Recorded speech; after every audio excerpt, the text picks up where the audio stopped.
Assalamualaikum warahmatullahi wabarakatuh. Alhamdulillahi wa kafa. Wassalatu wassalamu ala abdihi alladhi istafa wa ala alihi wa ashabihi syurafa wa tabi'ina lahum bi ihsan ila yaumil iqabi wal jaza. Amma ba'du, fattaqullaha ayyuhal muslimuna ayyatuhal muslimat haqqat taqwa wa raqibuhu fis sirri wan najwa fa innahu qad faza man ittaqa. Ya ayyuhalladzina amanu taqullaha haqqa tuqatih wa la tamutunna illa wa antum muslimun. Kaum muslimin dan muslimat, al-hadirin wal hadirat, rahimanillah wa iyyakum. Alhamdulillah, pada subuh ini kita kembali diizinkan Allah Subhanahu wa taala berada di salah satu dari rumahnya ini, yaitu di Masjid At-Taqwa Indo Sakinah wa Mawaddah Pekanbaru. Guna dan tujuan adalah untuk senantiasa mengaji ilmu. Semoga Allah SWT memudahkan, memahami, dan diberi kekuatan untuk mengikuti. Kaum muslimin dan muslimat rahimanillah wa iyyakum.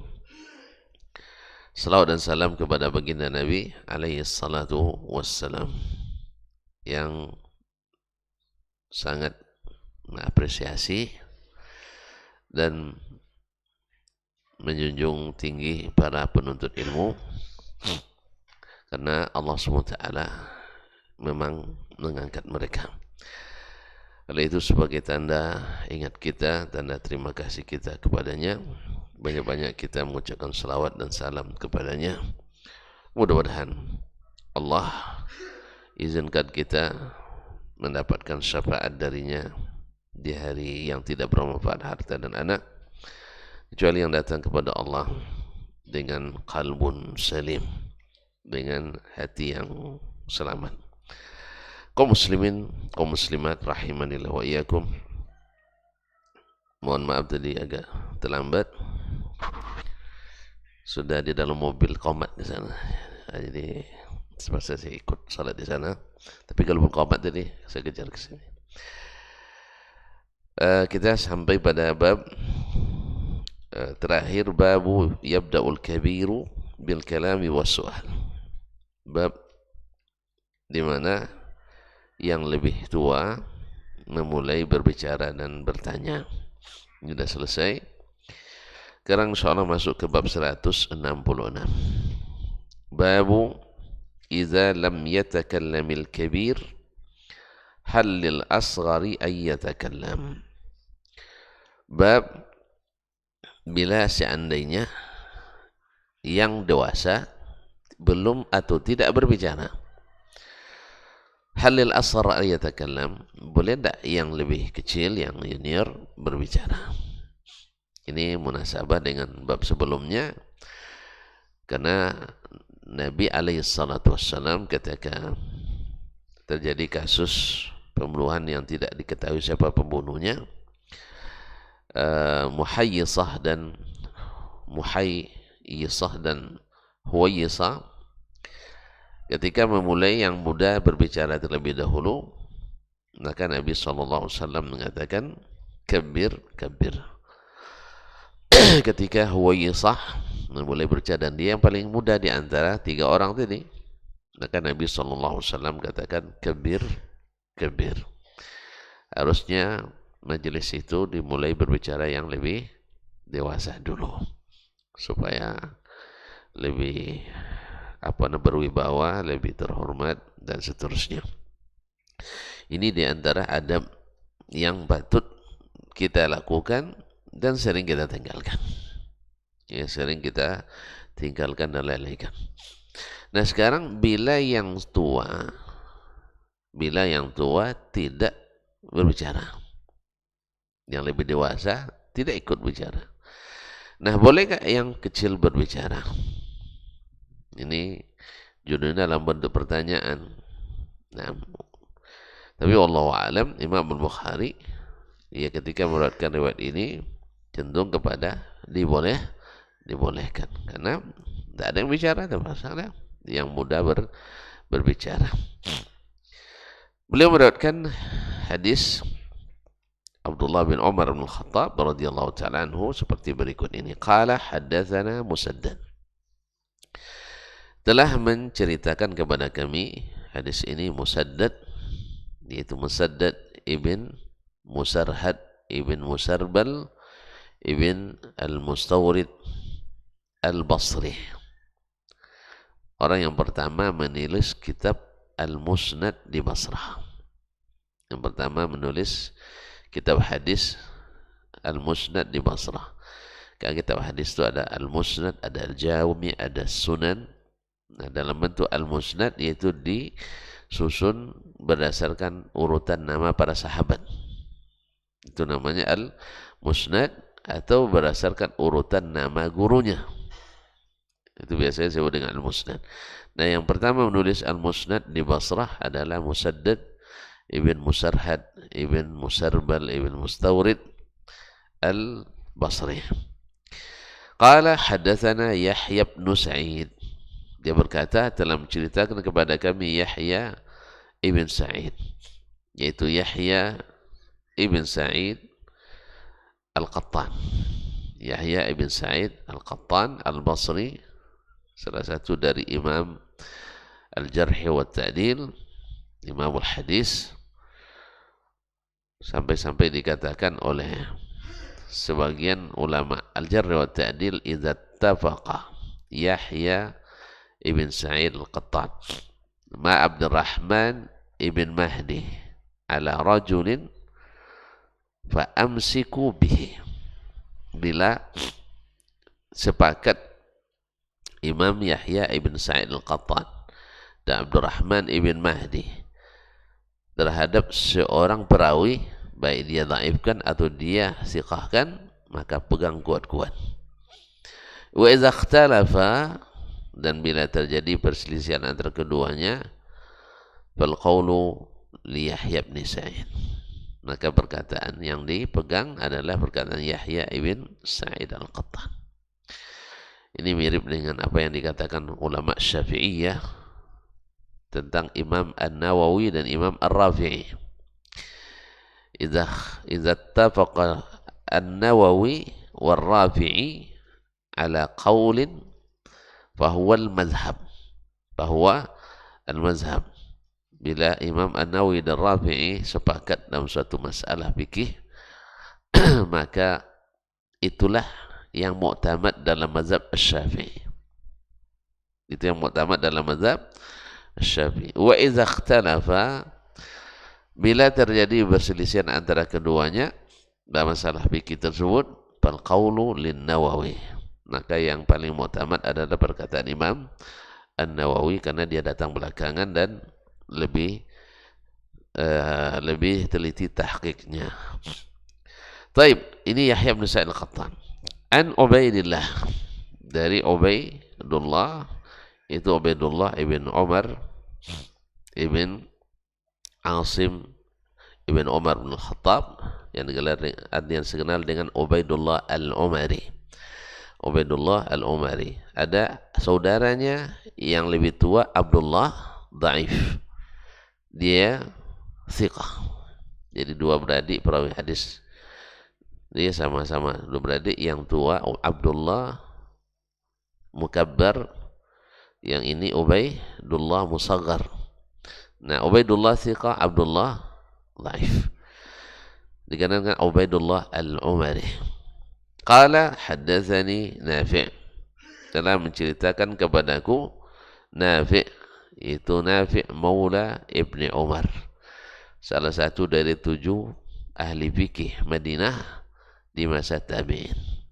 Nafi' maula Ibni Umar Al-Madani. An Ibni Umar, dari Ibnu Umar, Abdullah ibn Umar bin Khattab Al-Adawi Abu Abdurrahman Al-Qurashi, salah satu dari 7 sahabat yang paling banyak meriwayatkan hadis dari Nabi sallallahu alaihi wasallam dan salah satu fuqaha sahabat. Qala, dia berkata, qala Rasulullah sallallahu alaihi wasallam, Rasulullah sallallahu alaihi wasallam bersabda, akhbiruni bi syajaratin mathaluha mathalul muslim. Beritahukan kepadaku, atau siapa yang tahu, ada sejenis pohon, mathaluha mathalul muslim, dia menjadi perumpamaan seorang muslim. Dengannya seorang muslim ditamsilkan, menjadi tamsil bagi seorang muslim. Tu'ti ukulaha kulla hinin bi'izni rabbiha, yang senantiasa memberikan buahnya dengan izin Allah setiap saat atau setiap waktu tertentu. Setiap waktu tertentu itu di musim panas. Jadi masaknya kurma itu di musim panas. Makanya Desember itu bukan musim kurma. Jadi kalau versi Al-Quran, kelahiran Nabi Isa Al-Masih bukan di bulan Desember. Karena bulan Desember musim dingin. Musim dingin tak ada kurma yang matang. Ya, musim dingin belum masa matangnya kurma. Kurma matangnya di musim panas. Itu bulan ya Maret seterusnya. Sebenarnya kadang-kadang Februari akhir sudah mulai musim panas. Taib la tahuttu waraquha, tidak gugur daunnya. Daunnya tidak gugur. Nah, fawaqa'a bi atau fawaqa'a fi nafsil nakhlah, terlintas dalam hatiku, kata Abdullah bin Umar, bahwa yang dimaksud oleh Nabi itu adalah an-nakhlah, yaitu kurma. Karena kurma selalu memberikan buahnya dalam waktu-waktu tertentu dan daunnya tidak jatuh. Daunnya tidak jatuh. Kalau kita mungkin sawit ya, daunnya tidak jatuh ya. Dan buahnya setiap saat ya. Sekali 2 pekan panen. Masya Allah. Masya Allah. Tapi walaupun demikian, kurma nilainya lebih tinggi. Kabarnya 1 hektar sawit hasilnya sama dengan 1 batang kurma katanya. Jadi kurma lebih bagus sebenarnya. Tapi entahlah biaya perawatannya saya tidak tahu. Ma'asyal kiram dirahmati Allah SWT. Yang jelas ini dijadikan permisalan oleh Nabi bagi seorang muslim.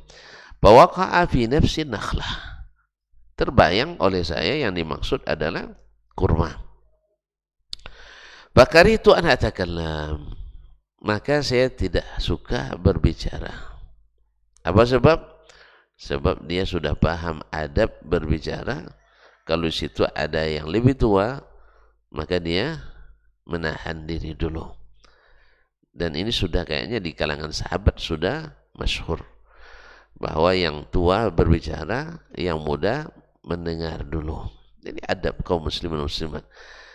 Kalau adab ini tetap dilakukan seperti di masa-masa kita tua dulu, masa kita tua dulu. Nah, di mana orang-orang tua, anak muda dulu bila ada orang tua mereka tidak sembarangan bicara. Ada orang tua, kamu diam. Kalau sekarang enggak. Pak tua kan dilawan pula pak tua. Ngapain sini? Anak tempat anak muda sekarang di sini kan. Allah musta'an. Dulu tidak. Biasanya. Jadi sehingga anak-anak kecil dulu atau anak-anak muda bila datang ke kedai itu bisa dinasihati oleh orang-orang tua. Wih, kamu sekecil jangan main di sini. Ini tempat orang besar. Itulah masalahnya. Jadi kalau sekarang enggak. Pak tua pulang. Di sini tempat anak muda nongkrong. Terbalik sekarang, orang tua yang diusir. Karena adab sudah hilang. Sehingga berimbas pada amar ma'ruf nahi munkar juga. Dulu orang buat dosa sembunyi-sembunyi. Karena kalau terlihat oleh orang yang lebih dewasa, mereka akan segan. Sekarang enggak. Orang depan orang tua itu buat dosa. Kalau ditegur, jangan ikut campur. Jangan ikut campur. Nasallallahu alaihi. Makanya berimbas pada mahasiswa murid juga kurang hormat pada guru, apalagi antara murid dengan guru beda 2-3 tahun, antara mahasiswa dengan dosen. Oh, dulu kita nengok guru kita, mohon maaf, atau di pondok, masih ingat waktu di pondok itu awak dah sesak nak buang hajat dulu di WC terpanjang di dunia. Nggak ada WC dulu di pondok itu, yang ada adalah sungai Kampar. Kami nyebut dulu WC terpanjang di dunia gitu. Di situ semua. Tapi airnya jernih karena ikannya banyak, sehingga setiap yang masuk makan ikan. Habis itu kita makan pula ikannya. Jadi sirkulasi begitulah Pak Ali. Jadi main saling makan gitu kan. Dan ikannya dulu segar-segar. Sekarang ikan sudah banyak pakai apa namanya? Peletnya. Ikan kena peletnya mabuk lah. Iya. Coba orang di pelet pasti mabuk. Apalagi kalau santet. Namanya pelet gitu. Pelet tipuan itu. Jadi makanan tidak segar. Oh, dulu ikannya Masya Allah. Ya, sampai ada teman kita makan dia nombak ikan bang, dimakan langsung habis ditombak tuh, tidak dimasak, tidak dikulitin, dimakannya masih hidup beliau hafizahullah ta'ala. Bisa Pak Ali makan ikan mentah-mentah. Nah, orang Jepang aja biasa bisa ya. Nah, tapi teman saya itu bisa, dia kakak senior saya. Kaum muslimin dan muslimat dirahmati Allah. Nah, nampak kita nak pergi sungai itu bang, dari jarak hampir dari sini ke pom bensin sana SPBU, nampak buaya dari sana. Kita balik lagi sembunyi itu sampai buaya lewat, ditahan. Oh, ada kebelet sekali, tapi gimana? Segan sama guru. Sekarang kalau bisa depan guru sih lancang tegak dia. Allah musta'an. Jadi memang adab ini harus kita hidupkan kembali kaum muslimin, dan itu tidak merugikan, justru menambah wibawa suatu majelis. Dan itu yang kadang-kadang saya perhatikan dari majelis-majelis yang kita ikuti, kadang-kadang yang muda lebih semangat bicara padahal yang tua-tua masih ada, apalagi dalam serapat dan sebagainya. Ya, subhanallah. Ya, kita memang penting untuk belajar adab-adab ini kembali. Ya Bu ya. Masya Allah, tabarakallah. Bakar itu anak takallam. Saya tidak suka berbicara. Apa sebab? Wa thamma Abu Bakr wa Umar. Karena di situ ada Abu Bakar dan Umar. Abu Bakar dan Umar tidak bicara. Masa saya bicara? Ya. Sebab apa? Sebab keedahnya salah karena diam. Salah kita karena diam itu lebih ringan daripada salah bila berbicara. Coba lihat hati-hatinya mereka kaum muslimin muslimat, orang yang menjaga ada ini. Umar bin Abdul Aziz mengatakan, la an ukhti'a fi an askut ahabbu ilayya min aw ahwanu alayya min an ukhti'a wa ana atakallam. Saya salah dan diam itu salah lebih ringan bagi saya daripada salah kalau sudah berbicara. Apa sebab? Diam salah, tidak ada konsekuensi hukumnya. Kan tidak ada konsekuensi hukumnya. Sama misalnya sekarang antum, ya ketika dekat Ramadan, dekat Idul Fitri, banyak corona, misal, kan terasa ada mati antum tuh, ya kan? Betul tak? Nah, hilang Idul Fitri, hilang pula sedikit. Terasa ada mati, langsung semangat bercakap kita timbul, kan itu ya? Nah sekarang pilih. Kalau antum bicara, kemungkinan perbicaraan antum ini ada konsekuensi hukumnya. Dianggap sebagai memprovokasi. Dianggap ada ujaran kebencian kepada oknum, kepada pemerintah, pokoknya ada. Bisa antum dijerat. Apalagi di zaman fitnah seperti sekarang ini. Bisa saja orang tak bersalah bisa dianggap bersalah. Yang bersalah jelas-jelas bisa dibela-bela, mati-matian. Nah, nah sekarang antum dihadapkan pada perasaan dipendam, tapi bebas dari konsekuensi hukum. Daripada bercakap besok dijemput. Ya, kan bunyinya dijemput. Kalau jemput makan iyalah dijemput berperkara itu. Jadi pesakitan antum. Nah, jadi lebih baik di sini diam daripada bercakap. Kecuali cakap antum itu, kecuali nih. Cakap antum itu membuktikan yang benar-benar, yang batil-batil, kemudian yang batil ditinggalkan, yang benar diturutkan, itu tidak boleh diam kita. Tapi kalau hanya sekedar melepaskan ya hawa, syahwat bercakap, padahal konsekuensinya berat, ini tidak dianjurkan. Makanya Umar bin Abdul Aziz menasihati dirinya dan menasihati kita. Saya diam karena tidak berbicara. Salah itu diam karena berbicara. Salah karena tidak berbicara lebih ringan daripada salah setelah berbicara. Karena salah telah berbicara itu konsekuensinya berat. Ada konsekuensinya. Kalau diam, ada konsekuensinya. Kamu kok diam katanya? Iya, saya tidak berani bicara. Antum berani silakan aja. Tapi besok kalau jemput jangan ajak saya pergi. Nah, ajak saya pergi. Kecuali ingkar mungkar yang tidak melahirkan kemungkaran yang lebih besar. Andainya antum bicara ini, langsung besok dah turun Pak Jokowi, tidak ada corona sekarang misalnya. Mana tahu kan?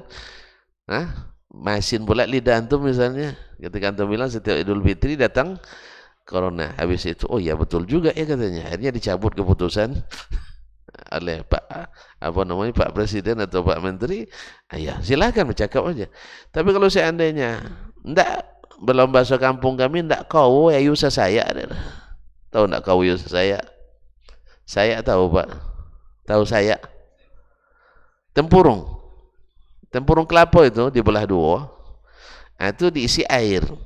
Nah, orang yang bercakap seperti yang besar, ya air sesaya aja tidak keruh olehnya. Artinya tidak berpengaruh.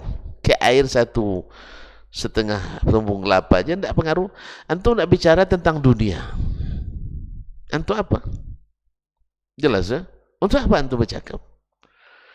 Ayu sesaya aja tidak. Untuk lingkungan rumah aja tidak didengar bicara kita. Tapi konsekuensi na'udzubillah. Ya, konsekuensinya mungkin saja kita berdosa akibat daripada itu. Jelas? Oleh sebab itu, yang besar-besar kita lihat ulama kita besar-besar tidak bercakap mereka. Lalu kita kenapa bernafsu sekali bercakap? Cuman kadang diam itu kena marah juga kita. Benar itu. Kadang diam ini kena marah. Saya pernah di majelis keluarga, semua marah.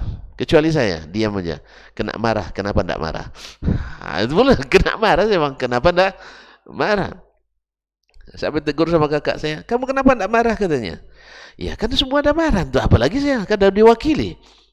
Iya, abang marah, kakak marah, adik marah, tinggal saya sendiri tidak marah. Karena nggak marah, kena marah juga. Makanya saya sadar juga, kalau saya tidak bercakap ini, atau menganjurkan orang tidak bercakap, padahal kalau bercakap tidak kau ayu sesaya dibuatnya, ya saya pun kena marah juga, saya paham itu. Ya, cuman kita lihat adabnya as-salaf seperti ini. Jelas? Padahal kalau berbicara, andainya Abdullah bin Umar bercakap, tidak ada juga konsekuensi hukumnya kan? Tidak ada kan? Tidak ada mudarat sebenarnya. Tapi adab di situ ada Abu Bakar dan Umar. Di situ ada Abu Bakar dan Umar. Barangkali tuan-tuan masih ingat nasihat Abbas kepada anaknya Abdullah di saat diberikan amanah menjadi anggota Dewan Penasihat Umar bin Khattab. Apa katanya? Inni ra'aitu amirul mu'minin yuqarribuka ila nafsih. Saya melihat Amirul Mukminin Umar bin Khattab radhiyallahu taala anhu menjadikan kamu orang dekatnya. Bukan kamu yang mendekat-dekat kepadanya, tapi menjadikan kamu orang dekatnya. Ya kalau sudah Dewan Penasihat mesti dekat-dekat lah bang ya. Dia ngangkat. Oleh sebab itu fahfaz anni thalatha. Kalau gitu anakku hafal dari ayah pelihara yang 3. Apa jawabannya? La tubadirhu bil kalam. Jangan kamu berinisiatif berbicara hatta talaba minka. Sampai dia yang minta kamu berbicara. Ayahnya sadar. Di majelis itu ada Utsman, ada Ali. Orang besar kan? Di majelis itu ada Abdurrahman ibn Auf, ada Talha bin Ubaidillah. Ini senior-senior, masuk 10 yang dijamin masuk surga. Abdullah bin Abbas umurnya baru belasan. Makanya ayahnya bilang, jangan berbicara nak. Di situ banyak orang yang lebih tua. Sampai Amirul Mukminin yang minta kamu bicara. Ini adab yang kita juga harus tularkan ini pada diri kita, kemudian pada anak-anak kita, anak didik kita. Sampai diminta kepadamu. Yang kedua, jawabannya adalah la tuhsi lahu sirra. Nasihatnya, jangan kau beberkan rahasianya. Dia percaya kepadamu jadi orang khusus, tiba-tiba nanti kau beberkan rahasianya, berarti antum bukan orang yang dipercaya. Maka nanti ada bocoran berita, sekarang selalu dibilang dari yang sumber yang dapat dipercaya. Bila beritanya berita rahasia, lalu dari sumber yang dapat dipercaya, selalu saya mengatakan itu sumber yang tidak patut dipercaya. Ini rahasia.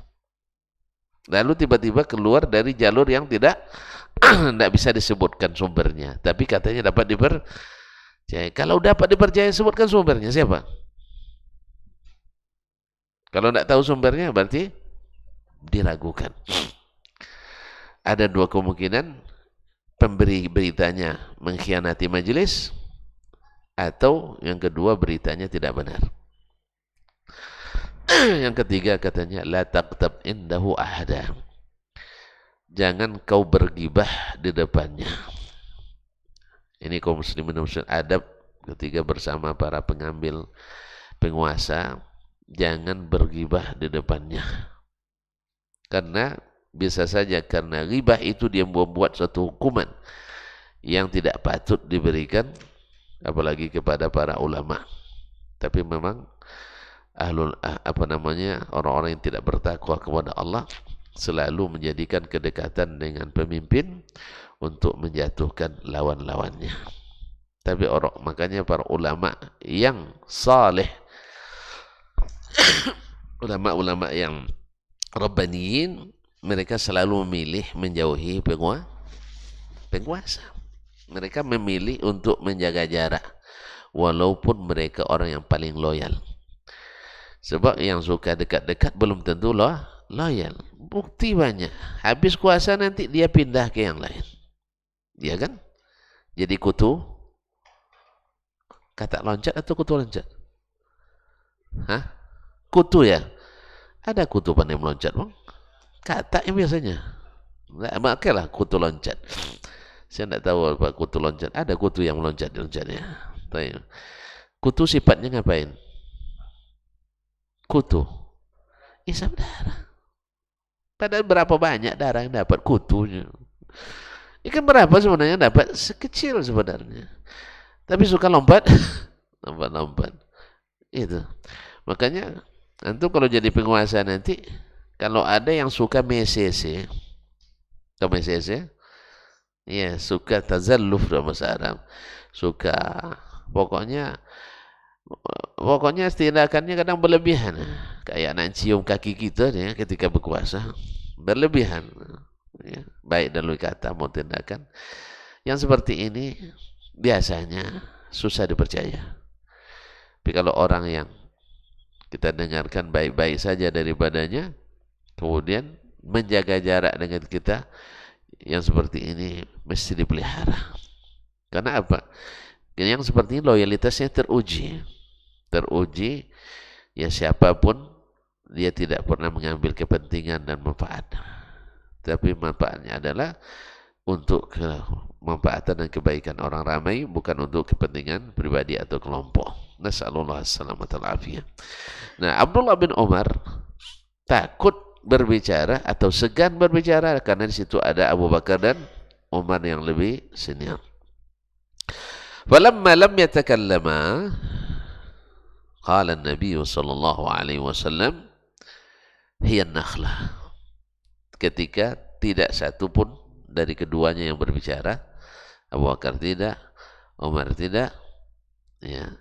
Sebenarnya mereka itu juga menjaga adab juga. Kadang sesuatu jawaban mereka tahu, tapi mereka bilang Allah dan Rasulnya lebih tahu.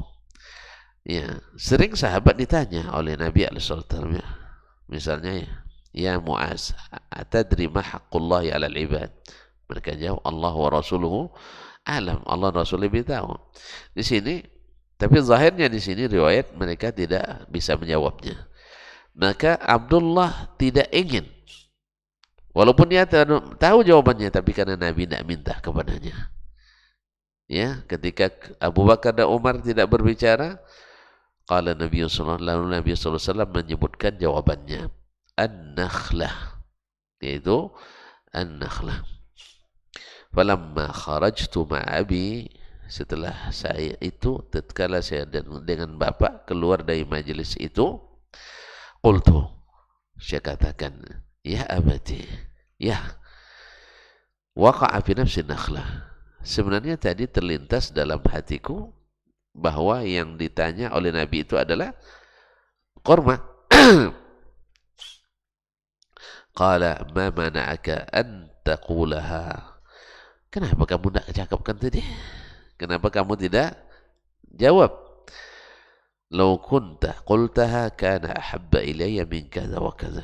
Andainya kau katakan tadi, pasti aku lebih suka daripada ini dan itu. Dia sebut kebaikan-kebaikan yang lain.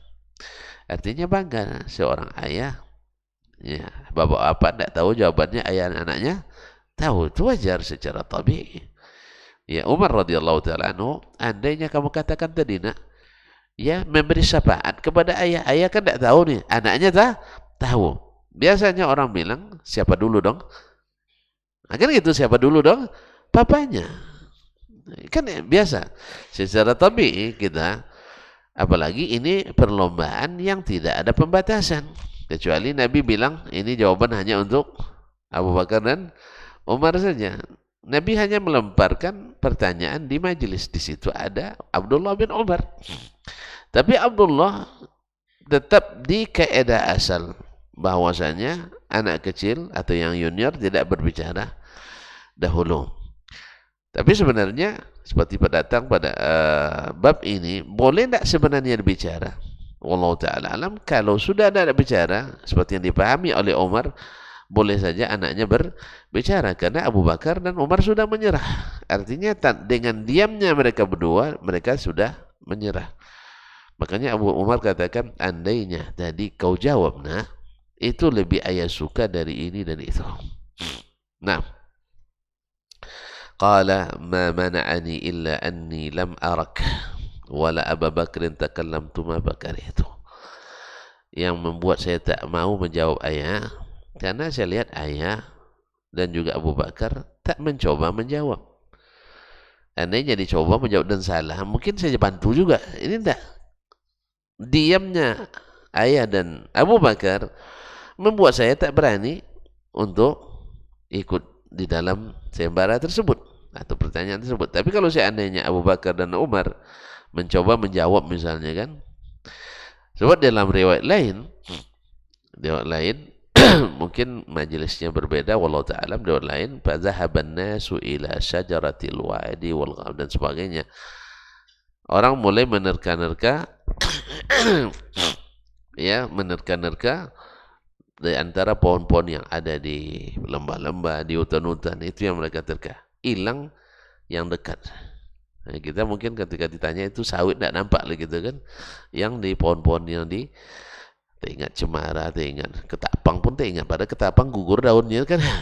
Yang paling susah diurus daunnya adalah ketapang. Karena kebaikannya besar. Rindangnya paling rindang. Tapi sampahnya paling, nah itu bikin masalah. Sampah paling banyak. Biasalah, dia banyak memberi, minta pula layani pula. Nah, kaum muslimin dan muslimat dirahmati Allah SWT.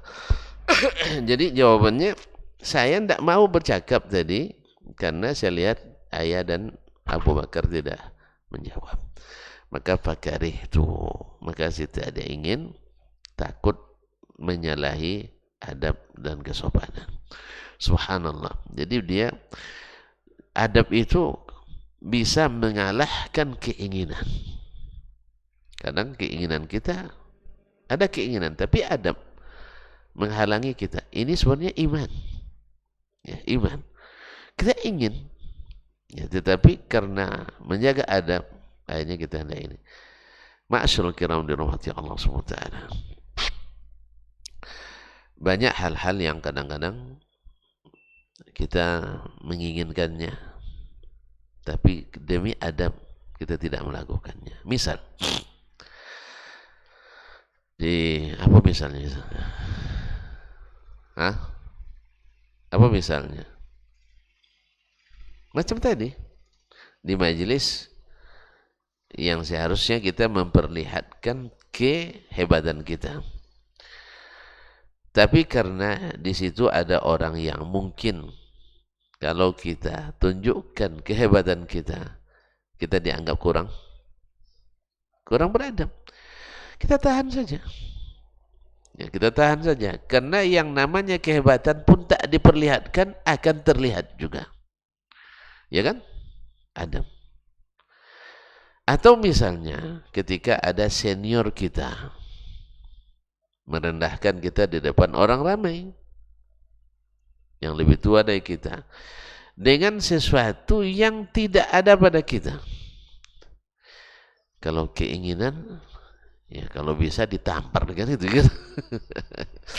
Iya, ditampar dengan perkataan yang lebih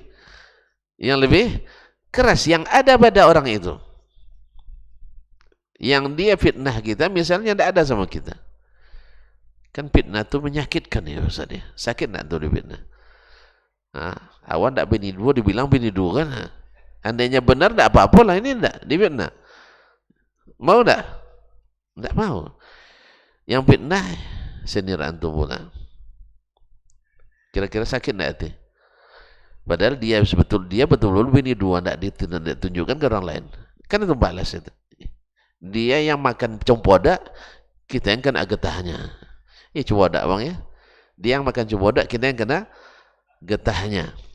Kalau dalam bahasa Arab tuh ramat ni bidaiha wan salat. Ada juga pepatah sepadan dengan itu, ramat ni bidaiha wan salat.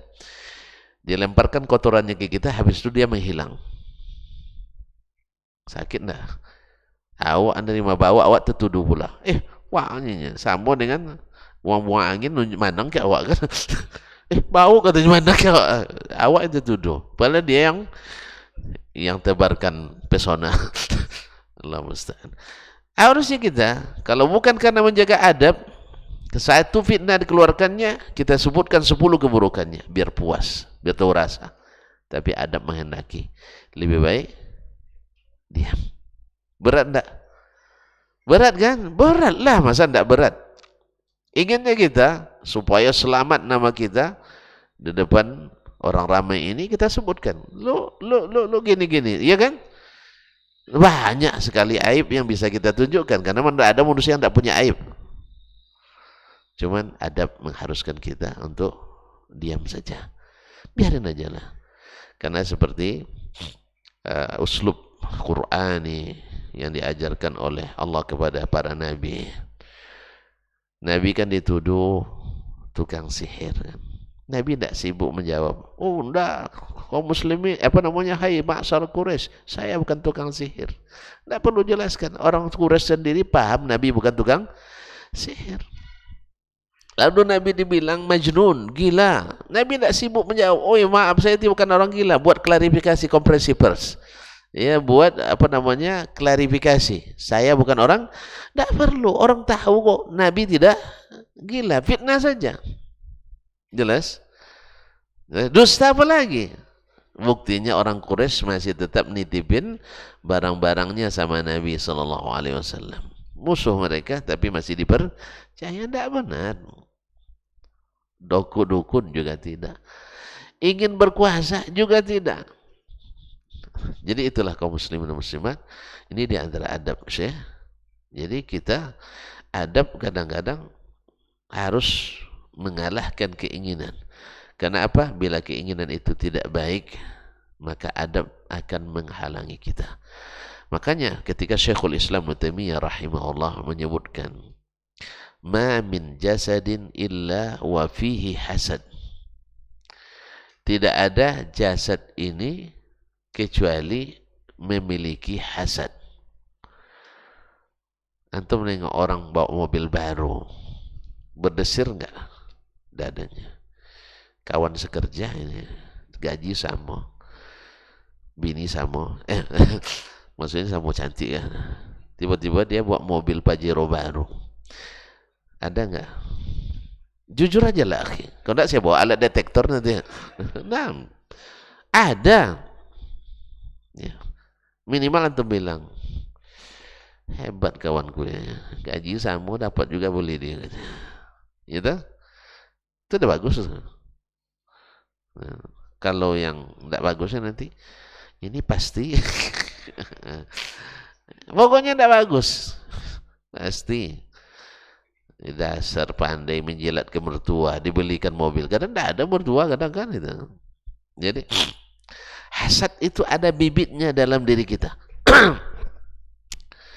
Apapun, anak kita sama-sama kuliah, sama-sama sekolah.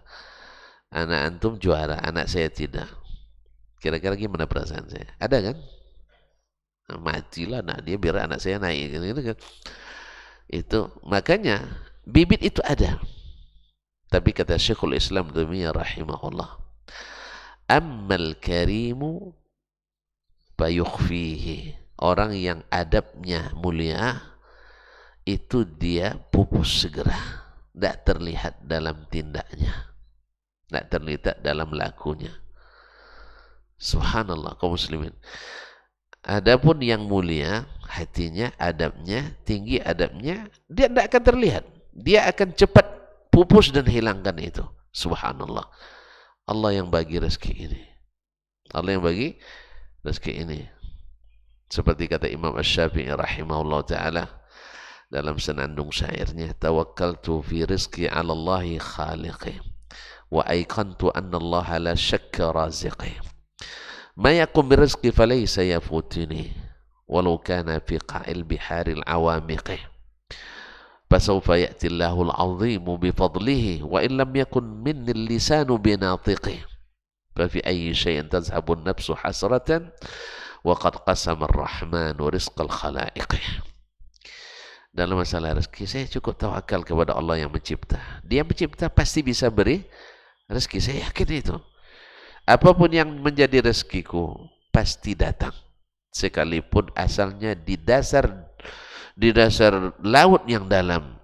Allah yang maha pemberi karunia akan datangkan sekalipun lisanku tak pernah meminta. Oleh itu kenapa diri ini merasa sempit, menyesal atau hasad, padahal Allah yang maha pengasih telah membagi rezeki para makhluknya. Kenapa hasad antum? Makanya orang yang mulia akhlaknya, dia akan hilangkan itu, yukhfi. Wa ammal laimu fayubdih. Adapun orang yang buruk akhlaknya, dia akan terlihat dalam tingkah dan tanduknya. Nampak tuh. Ya nengok bawa mobil, tak salam lagi mau kita. Itu nampak tuh kan? Nampak nih, tak salam lagi mau kita. Anak kalau nengok sinis terus. Kemudian di majelis dia sibuk membicarakan. Mana-mana dia ada mobil katanya. Subhanallah, orang dapat nikmat, awak dapat sekarat. Iya, orang dapat nikmat, orang bahagia, kita menderita. Rugi antum. Nah, perkataan ini perkataan Syekhul Islam Taimiyah ini pernah saya share, saya sebar ke pribadi, ke grup, ke dan sebagainya. Tidak ada tujuan apa-apa kecuali untuk saya pertama merasa semoga ini bermanfaat. Bagi saya sangat bermanfaat supaya bila ada ini timbul dalam diri, cepat dihilangkan supaya kita terhitung yang punya adab yang baik. Saya share, subhanallah, tanggapan umumnya 99% bagus, jazakallah khairan, terima kasih telah mengingatkan sebagainya. Tapi ada satu orang, subhanallah, nah, ketika saya share ini, 2 menit setelahnya keluar dari grup. Setelah itu, salah seorang muridnya 2 menit atau lebih setelah itu keluar juga dari grup. Tidak lama setelah itu grup ditutup. Subhanallah. Padahal tujuan, ya Allah yang lebih tahu, ya tidak ada tujuan untuk menuju orang tertentu, tidak. Buktinya, ke istri saya kirim juga, ke anak saya kirim juga, ke mahasiswa saya kirim juga, ke atasan saya kirim juga. Semuanya, alhamdulillah tanggapannya baik. Kecuali ada beberapa orang yang saya tidak tahu apakah merasa tersinggung. Kalau tersinggung minta maaf lah gitu kan. Cuman grup udah ditutup. Awak tidak masuk lagi grup gitu. Ya, kan ada baiknya inbox saja. Man, kamu berani-berani nyinggung saya kan itu kan. Biar awak jawab, oh mohon maaf, saya tarik lagi. Kalau bisa dihapus kan. Enggak, nih grup langsung ditutup. Allah musta'an wa alaihi tuklan. Ternyata ada yang tersinggung dengan hal tersebut. Kalau terasa pedih, barangkali kita penyakitnya ada. Kalau terasa pedih, iwar obat. Antum kalau tidak ada obat gatal, dicari, kasih salep pedih tidak. Kalau tidak ada sakitnya. Kulit yang normal dikasih salep, sakit. Tidak kan? Tapi kalau yang bekas digarut, dikasih salep pedih. Makanya usahakan sehat-sehat saja supaya tidak pedih. Ma'asyal kiram dirahmati, ini diantara adab kaum muslimin dan muslimat, orang yang hatinya bagus, mulia, dia tidak akan memperlihatkan itu. Wallahu ta'ala alam wa sallallahu ala nabiyina Muhammad wasallam. Ini sangat mudah dipahami. Nah, bab ini disinkronkan oleh Imam Al-Bukhari. Yang pertama, memulai bicara yang besar. Di bab kedua, boleh tidak yang kecil bicara bila yang besar tidak ikut? Mafhumnya wallahu alam dari sikap Umar radhiyallahu anhu, kalau yang tua-tua sudah tidak berbicara, maka yang kecil atau yang muda boleh berbicara. Tentu saja dengan ini kan ada mukaddimahnya. Ini mohon izin, bukan karena saya lebih ini, saya baru umur tak sampai setahun jagung, darah tak sampai setampuk pinang. Cuman karena tuan-tuan dan puan-puan tidak ada yang memberikan pandangan, izinkan saya yang masih mentah ini untuk berbicara. Apa andailah, apalagi kalau orang Melayu ada pantun-pantunnya pula kan, iya kan? Nah, coba pantun saya. Anda bisa. Saya nak coba takut salah pula nanti. Nah, pantun itu mudah sebenarnya, asal akhirannya sama, ada pantun. Baik, terima kasih dan mohon maaf. Mudah-mudahan bermanfaat. Wallahu ta'ala alam wa sallallahu ala nabiyina Muhammad wasallam. Wa subhanakallahu bihamdik. Asyhadu an la ilaha illa anta astaghfiruka wa atubu ilaik. Wassalamualaikum warahmatullahi wabarakatuh.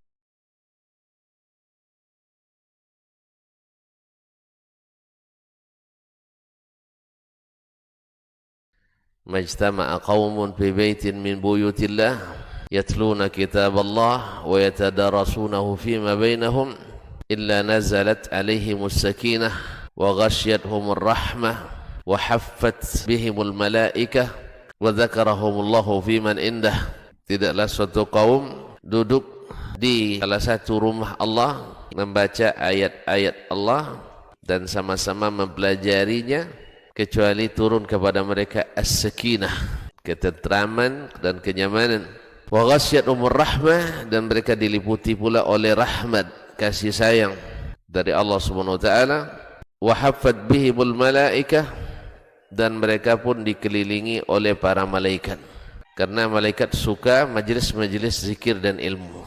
Wa dzakarahumullahu fiman indah, dan Allah akan banggakan sebut-sebut mereka di kalangan malaikat-malaikat yang ada di sisinya, di masyarakat atas. Mudah-mudahan kita termasuk yang sering disebut-sebut di sisi Allah, di kalangan para malaikat. Dan di akhir majelis ini mudah-mudahan kita pula mendapatkan seperti yang tersebut dalam hadis qudsi, qumu maghfuran lakum silahkan berangkat meninggalkan majelis ini dalam keadaan diampuni dosa-dosa kalian.